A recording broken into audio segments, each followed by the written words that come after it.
Hey, what's up guys? Nils here and welcome back to another video. So we are almost 48 hours ever since the update dropped, and I've kind of been trying to do a little bit of everything. I've been trying to open stars for the new divine, which I haven't gotten it just yet. Kind of sad, but it is what it is.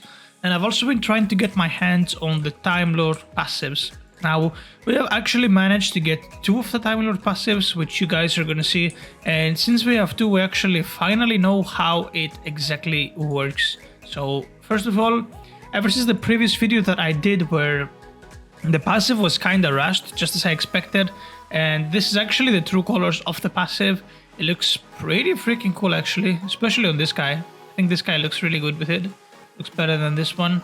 So anyway, now that we have 2 instead of 1 at our disposal, we can answer 100% as to how the passive works and how it interacts. Because if you guys remember, we realized that it worked like a sort of multiplicative, but it doesn't work exactly like that. So if you guys remember on the previous video, since I realized that it was like multiplying itself, we thought it was going to end up with like a 23.8 multiplier, which was going to be completely dumb. So apparently that is not a thing, but what is actually happening is instead of adding 25, like 0.25 on our time multiplier, it does add 25%, but that 25% only scales of your base multiplier. So obviously if you are free to play, your base multiplier would be 1.5, so you would get a lot less.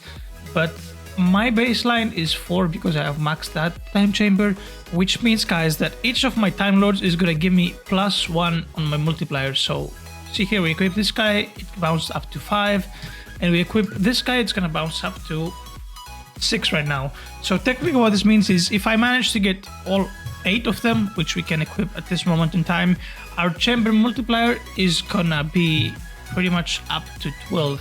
Now that is insane, and that kind of is sort of another incentive to buy the time chamber, I guess, because you get a lot more value out of your time lords than just actually not doing anything. And yeah, as I said, guys, if you guys remember, before the update even dropped, I told you guys to go ahead and trade for trash shards. So I have been going through all of my shards, like on each world so far, and we're actually almost halfway through. Now you have to keep in mind that this is a very time-consuming process, right? Like, I am rolling on units, and this is the only tip that I would give you. If you want to get Time Lord, stop rolling on secrets, stop rolling on normal units, like anything from a common to a legendary. And that is because you spend only 1 shard per roll, so you can just literally roll forever, I would say. I don't know. Well, not forever, but you kind of get what I mean, right? Like, if you get 500 shards, that is 500 rolls. That is not 100, that's not 250, that is 500 rolls. So just start rolling on these trash units that don't really matter, because like the amplifier from the Time Lord passive in terms of like damage is not that big anyway.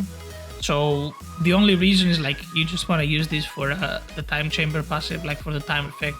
So just like roll on bad units and get as many rolls in as possible. Now this is a secret passive, so this is gonna take a while. And actually, let me go ahead and check real quick, because I'm not sure if it has the exact same chance as the others. Okay, yeah, so it does have the same chance as the others. Yeah, it is still a very, very rare passive, but surprisingly, I don't know, getting 2 of them, that was pretty cool, and it was like pretty fast, I would say, because we still have like about 15 more worlds maybe of shards to burn through.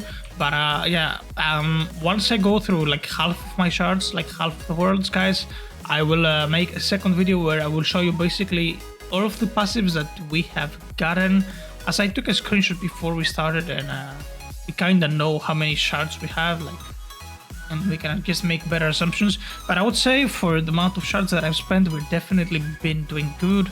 We've been getting some pretty good stuff. But yeah, try to get yourself some of the Time Lord passives.